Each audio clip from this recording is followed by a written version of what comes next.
നമ്മുടെയൊക്കെ പലരുടെയും തലകത്ത് കിടക്കുന്ന വിശ്വാസത്തിന്റെ വിഷയങ്ങൾ എന്ന് പറയുന്നത് ദൈവവചനോ ദൈവം പറഞ്ഞൊന്നും അല്ല, മറിച്ച് ലോകം പറഞ്ഞതും വ്യർത്ഥമായ കാര്യങ്ങളും ഒക്കെയാണ് അല്ലേ.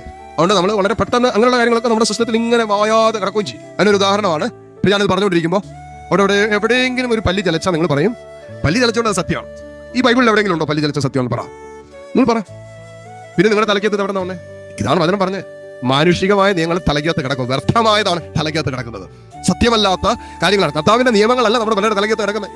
ഇതുപോലത്തെ വ്യർത്ഥ കാര്യങ്ങളുണ്ടല്ലോ 10,000 തലക്കകത്തുണ്ടാകും, അതിനൊരു 10 വചനം തലക്കകത്തുണ്ടാവില്ല.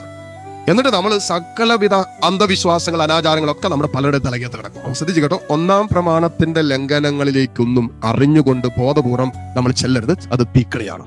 വൈക്കോൽ തുരുമ്പ് പോലെ നീയും നിന്റെ തലമുറകളും നാമാവശേഷമാകുന്നതാണ് വചനം പറയുന്നത്. അനുദപിക്കാതെ കടന്നാൽ 4-ാമത്തെ തലമുറ വരുമ്പോൾ ചിലപ്പോൾ ആ തലമുറ തന്നെ ഇല്ലാതാകും.